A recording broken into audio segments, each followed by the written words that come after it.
And now, wielding a red sword.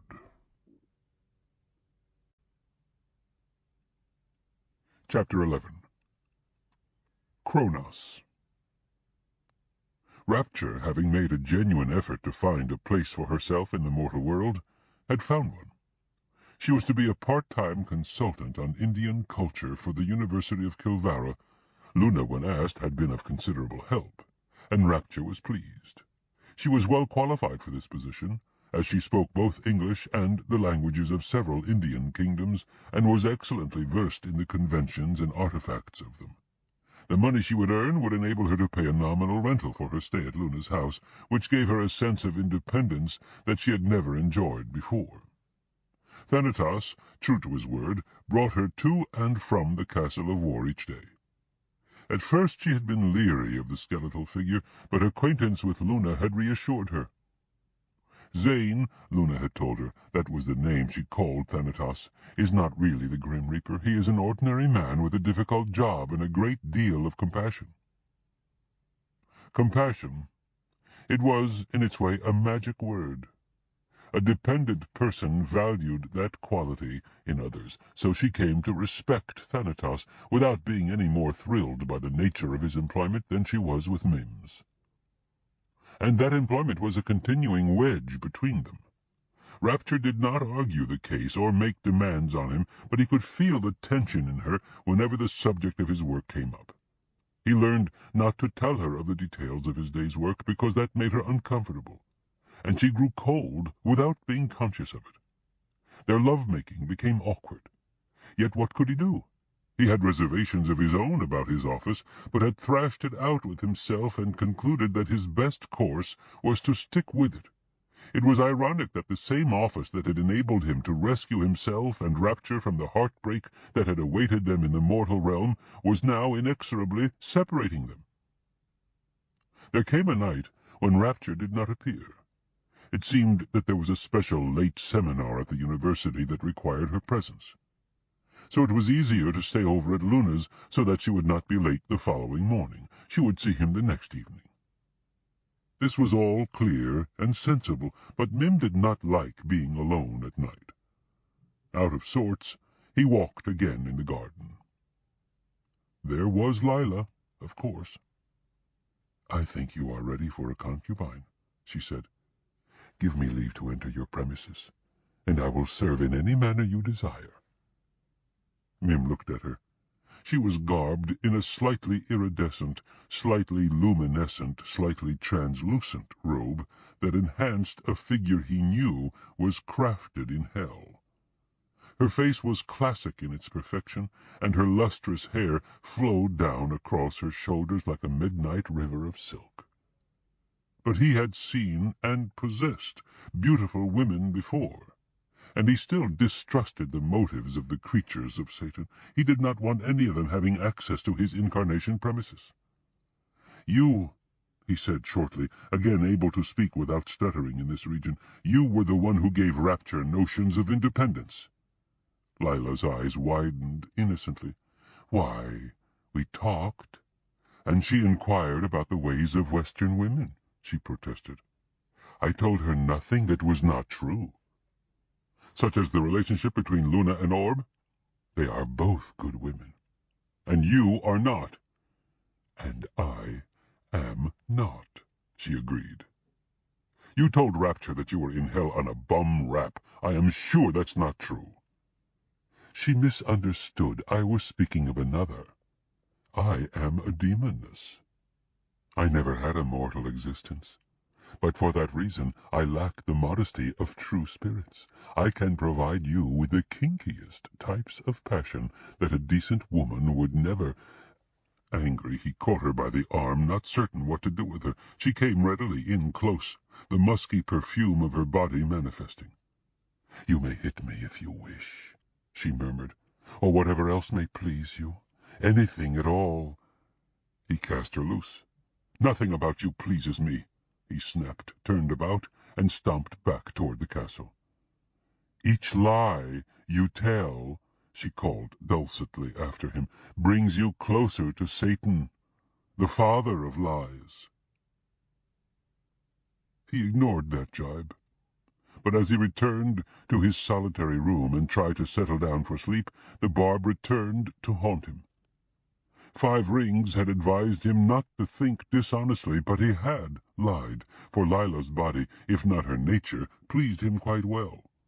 And actually her nature, her willingness to be with him and to serve his needs, was also quite tempting. He was not looking for a wife, just a concubine. Why hadn't he taken her? Because of what Lachesis had said about Satan. If Satan had really conspired to deprive Mim first of orb and then of rapture, the second plot foiled only by Mim's accession as Mars, then Mim wanted no further association with the incarnation of evil.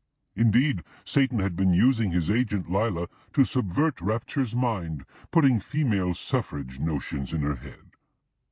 He was glad he had gotten her away from Lila. Was he now to be with Lila himself? Obviously not. Finally he slept, and dreamed that Lila had come to his bed, her flesh quivering lusciously.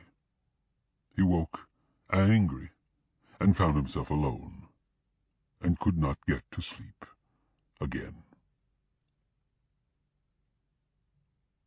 The next action requiring his attention was in Kush, a kingdom in Africa. It seemed that a tribe of Nubians in its northern section were rebelling and that the government was using its troops to combat this uprising. Of course it was more complicated than that, because Mars did not need to supervise every battle personally, any more than Thanatos needed to supervise every death personally. It was only when something special was happening that he had to attend.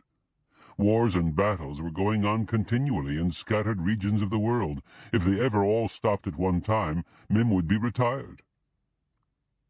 "So what's the situation this time?" he asked Conquest as they rode to the site. "Interesting that you should say this time," the white-cloaked incarnation replied. "It does seem to involve time, though we aren't sure how." The subsidiary incarnations never seemed to have full information. Mim realized that that was probably one reason they were subsidiary. It would be up to him, again, to ascertain the precise situation and decide what action should be taken. If it really involved time, he would have to consult with Kronos. They came down to earth and galloped across the hot terrain. The earth was sere and barren. There had been a bad drought, destroying the crops. What a time to fight a war! They arrived at the site. The battle was about to begin. The government troops were converging on a rebel site. There were mounds and trenches around the village, so it was evidently defended, but there was no sign of anything unusual. "I will investigate," Mim said. He dismounted and strode across to the village perimeter. He stepped down into the first defensive emplacement he saw and phased into the man there. The initial confusion was milder and shorter than before. He was learning how to minimize this as he gained experience. In just a few minutes he identified reasonably well with the man and could understand what the man heard in his own language, though it was foreign to Mim himself. This man had been a small farmer, doing not well but adequately, back in the years when the weather was better and the crops grew satisfactorily. Then the government had been taken over by the communists, and American aid had stopped and the drought had come, making it impossible to farm effectively. This man's farm had not made its quotas and had been expropriated. Rather than serve as a laborer on what he had once owned, he had joined the opposition.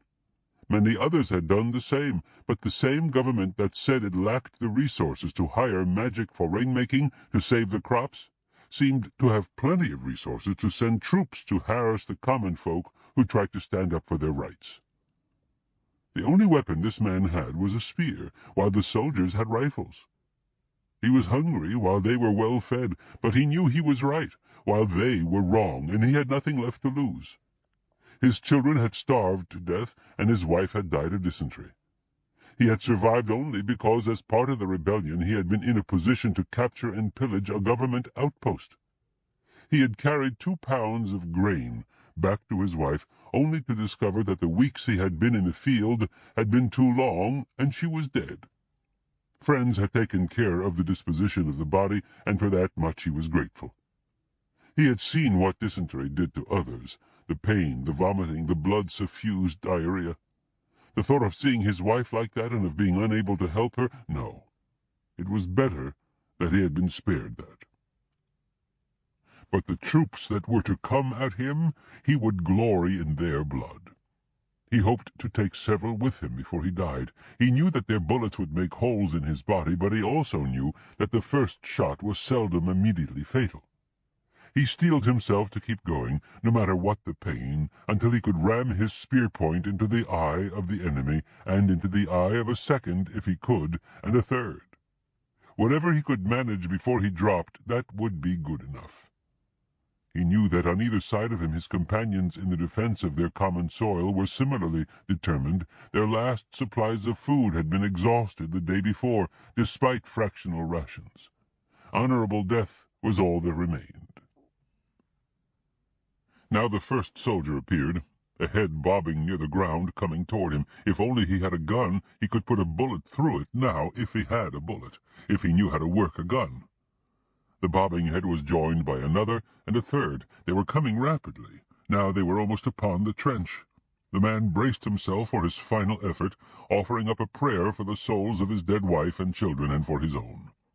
A stone flew from the right, striking the lead soldier on the shoulder.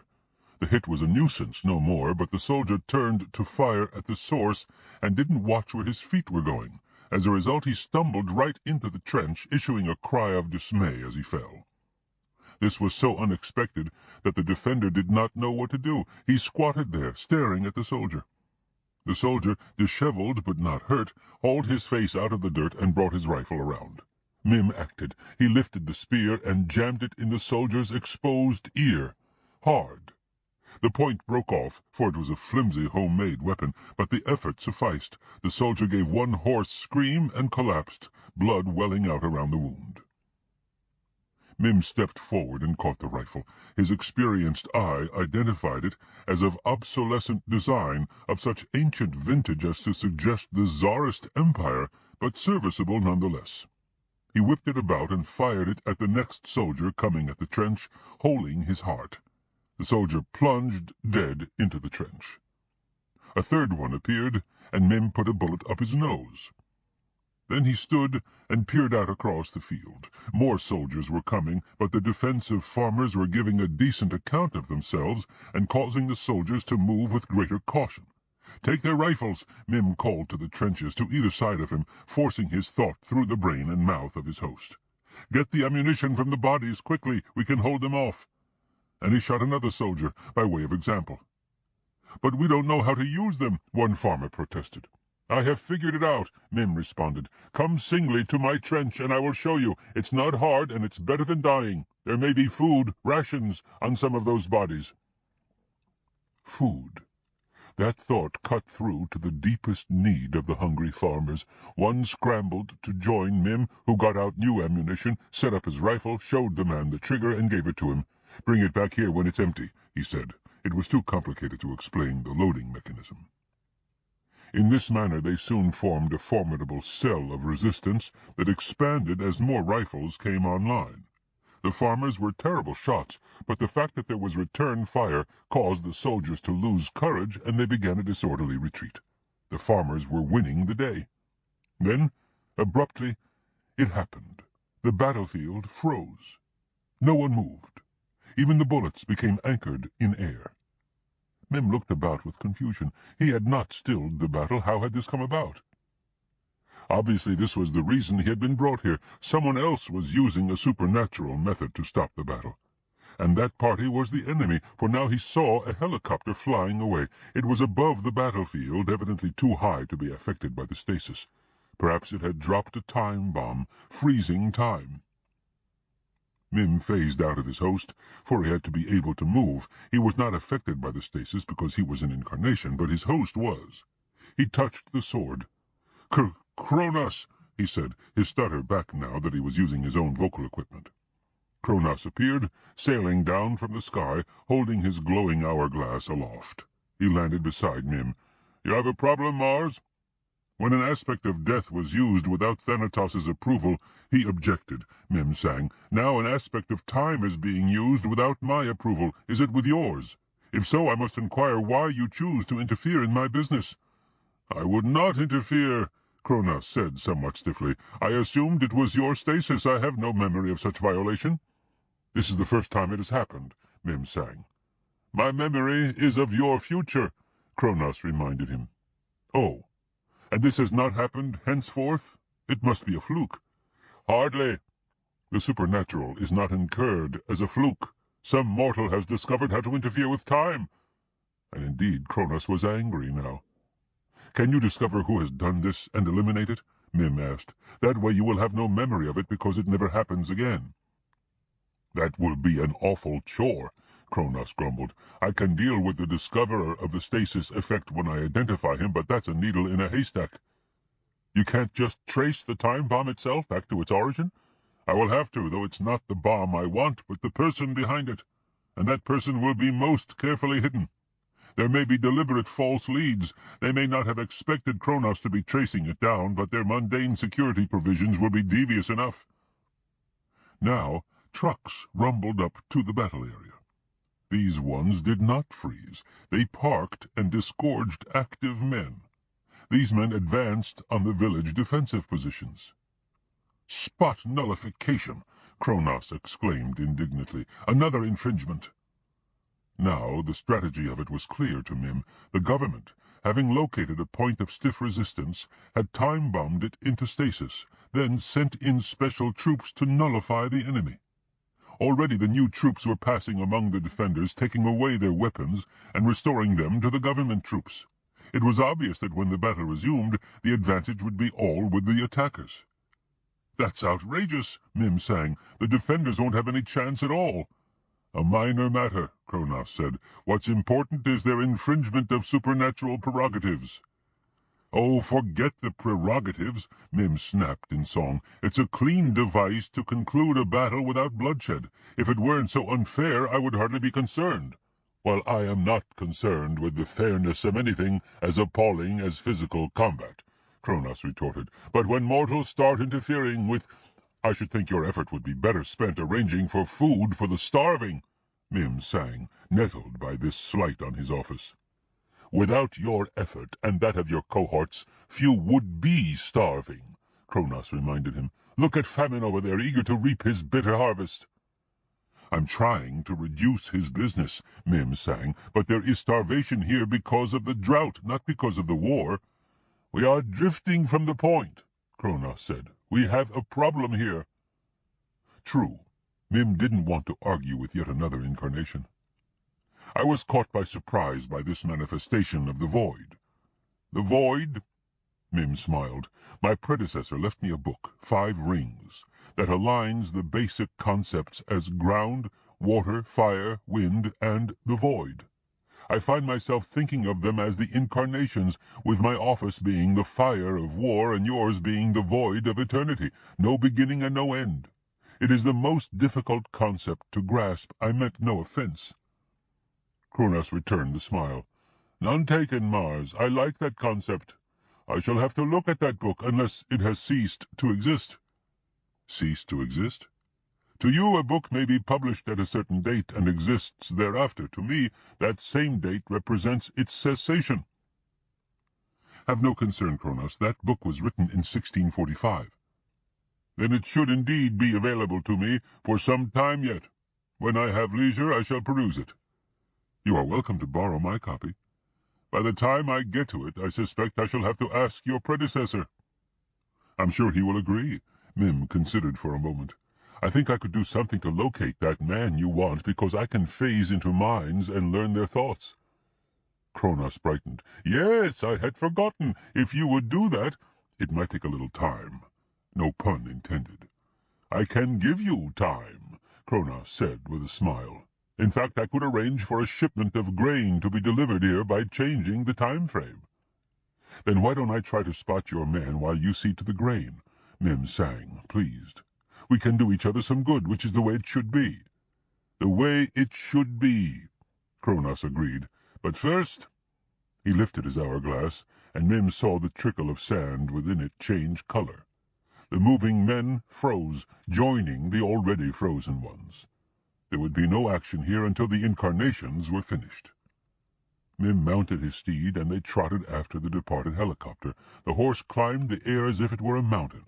When they had sufficient elevation, Mim was able to see the flying machine in the distance.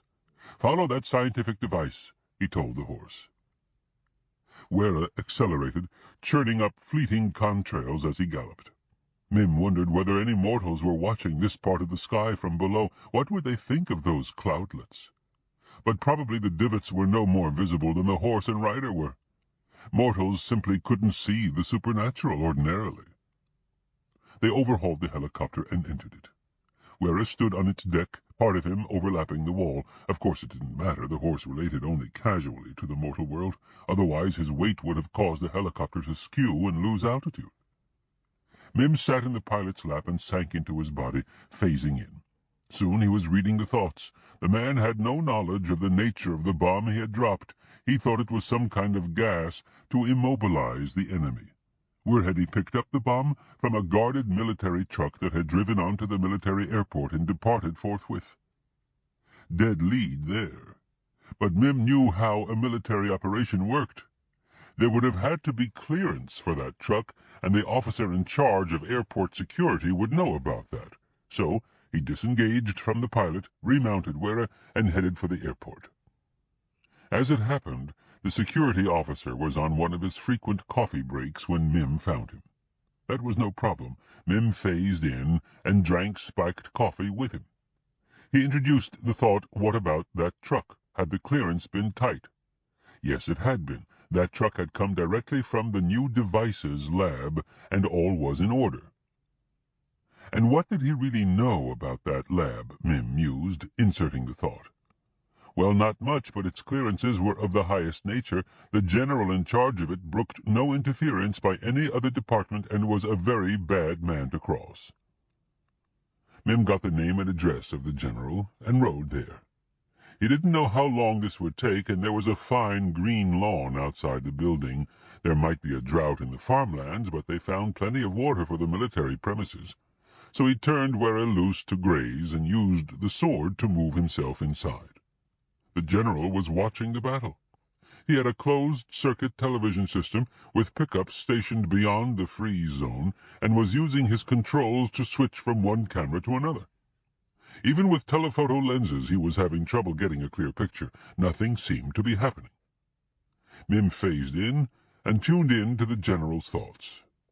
The man was frustrated. Obviously the bomb was working, but why weren't the backup forces moving? They had nullifiers. Curse this inadequate equipment. Mim had no sympathy for the man's frustration. He only wanted the source of the technological breakthrough.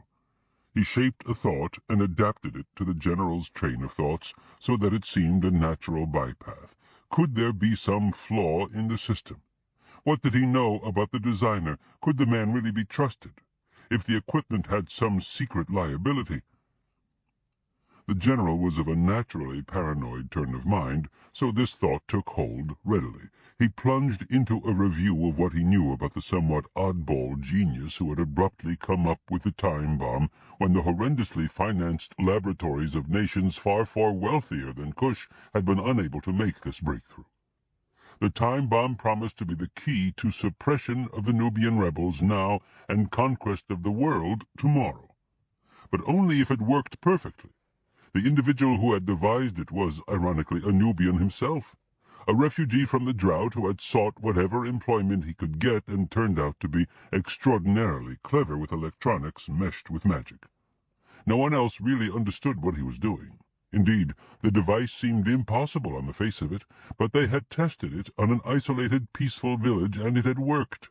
The villagers had remained in absolute stasis for 6 hours, then abruptly resumed activity as the effect wore off.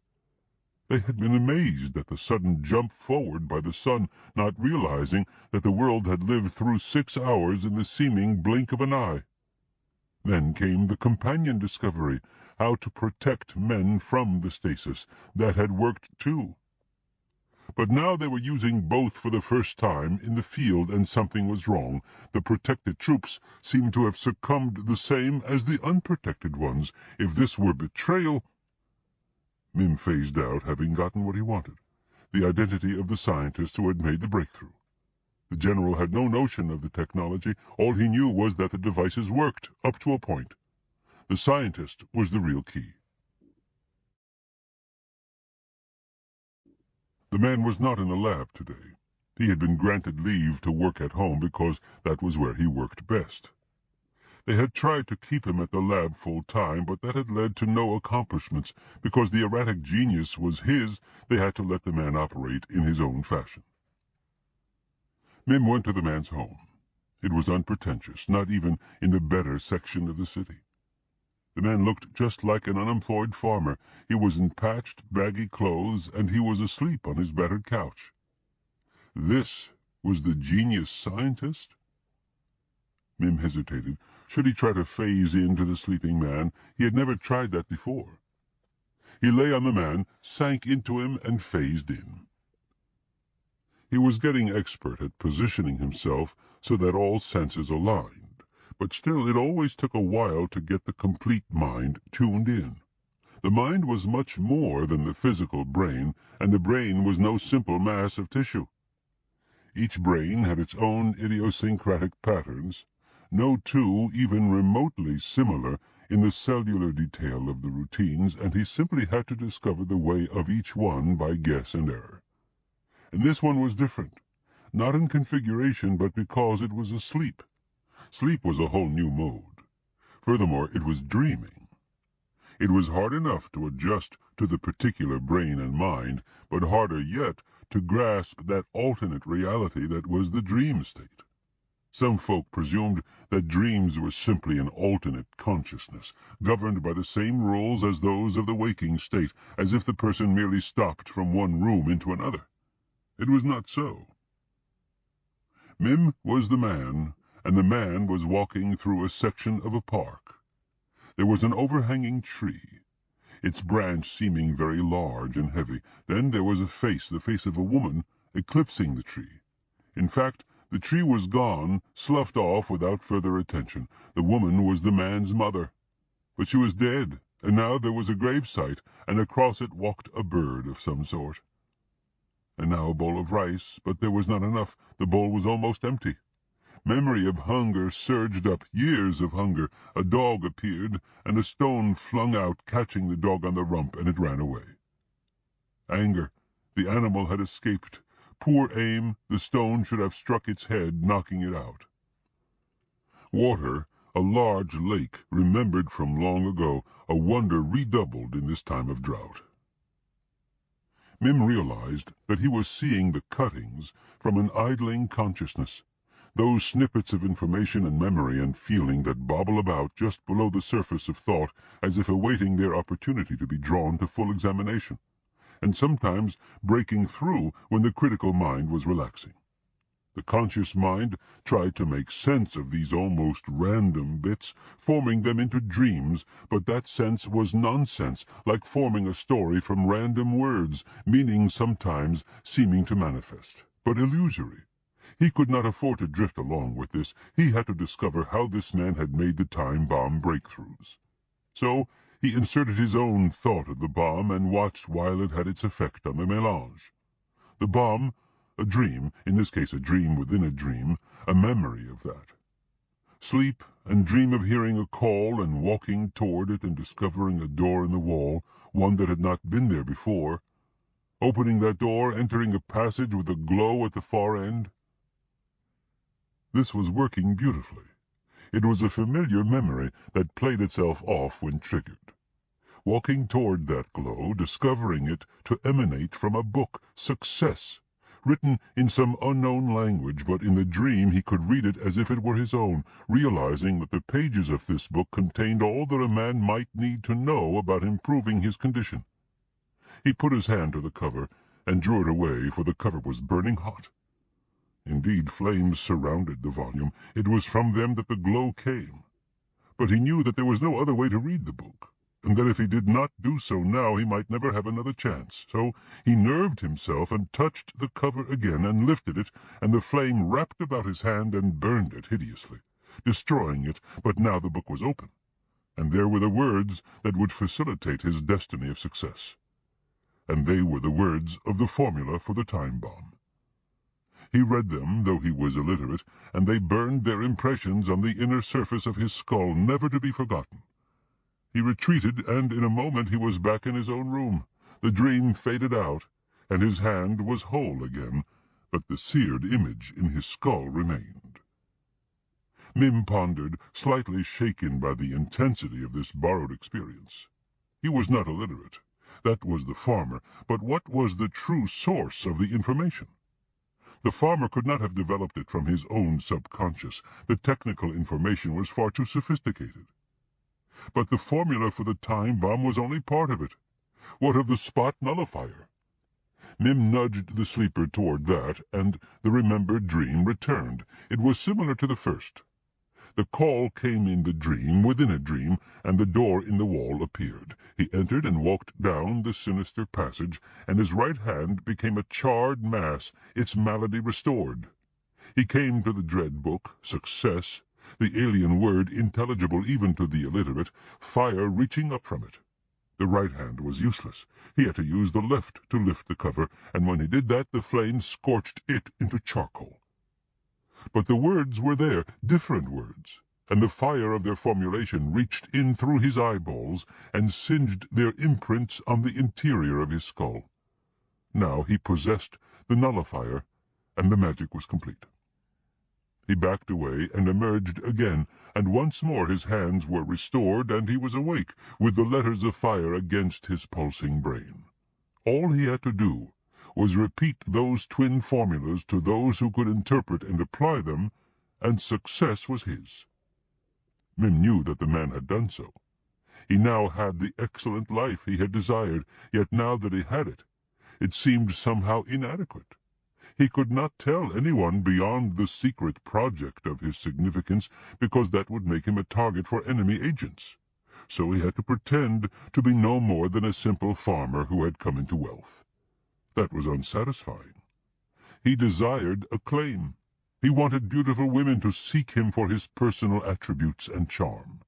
He wanted the heads of state to consult him, to take him seriously, and to compliment him on his knowledge. Mim recognized the problem. The farmer had been bitten by the worm of desire for fame, and could not be satisfied with only part of it. He was driven to seek more than he had, more than success. Perhaps, stirred by Mim's realization, the dreamer entered a new phase. The dream within a dream formed.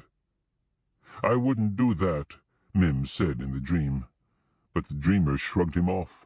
The worm of ambition was too strong. Its poison had spread too far. It could not be denied.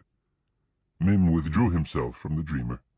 He watched as the man made walking motions with his legs and door-opening motions with his hands. Then more walking, and the two hands curled up as if de-nerved, becoming useless claws. There was a pause, and Mim realized why. The man was trying to figure out how to open the magic volume of success when both his hands were useless husks. After a moment, one leg stirred. He was lifting the cover with the toe. Mim did not stay. He could see the progression. Each additional piece of information would cost a part of the body.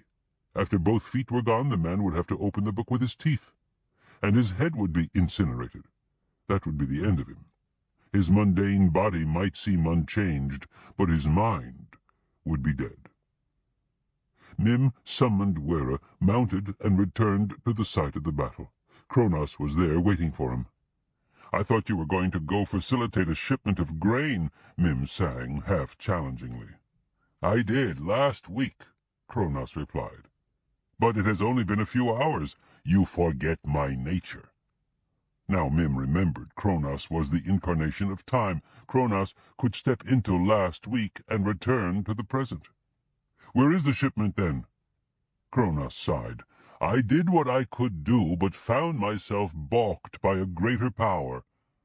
"What power is that?" Mim asked, alarmed. "Human corruption." And Kronos explained. He had found the bottleneck, manifested, and by dint of some fast talking gotten the train moving toward its destination. only to have it held up at the next station by officials who were determined to collect a decimating tax on its wares. This was a relief train, not taxable, but they affected not to understand that and unloaded a segment of its cargo. The same thing happened further down the line. At every stop, more was taken until the train was empty before reaching its destination. Corrupt officials had stolen the entire cargo. Against this, Kronos was powerless. He could manipulate time, but time was not the problem here. Human greed was. Greed had defeated time. The grain was now being sold on the black market. None of it would reach the starving folk for whom it had been intended.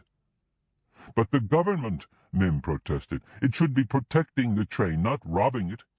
"When the train is destined for a segment of the country that is in rebellion against that government?" Kronos asked. There, of course, was the underlying reason. The government would not permit a rebellious province to be fed, for that could strengthen the rebellion. So it permitted the graft while protesting innocence. Mim clenched his fist.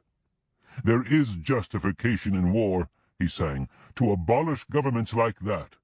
"Perhaps so," Kronos agreed. "It is a thesis you have made to me before." "I have?" Mim asked, startled. Kronos smiled.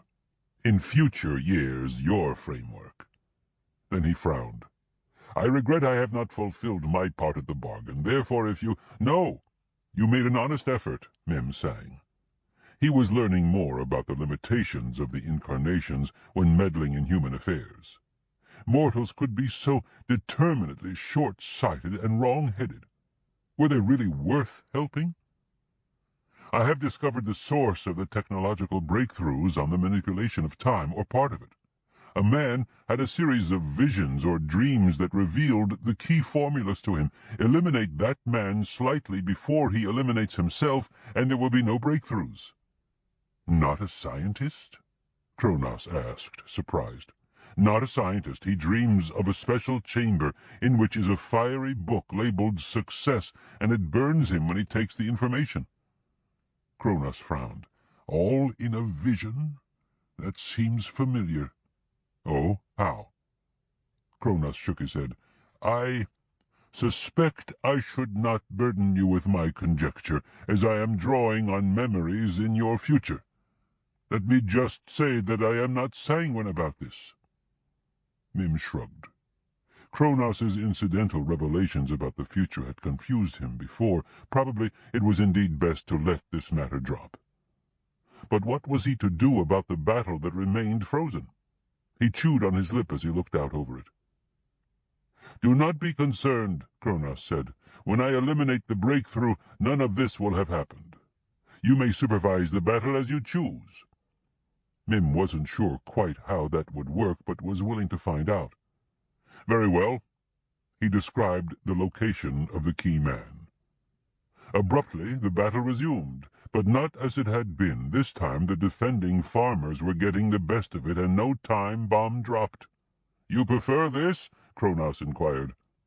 Obviously the man had been at work, traveling back and forth in time. Now reality had changed, at least for this region. The breakthrough had never happened. Mim shook his head. "I think I have had enough of battle for today. Even if none of it happened, I'm going home." "This is the way it often is in my domain," Kronos said. Mim wondered how the man maintained his sanity. Who could guess what convolutions Kronos had endured that never happened? He made a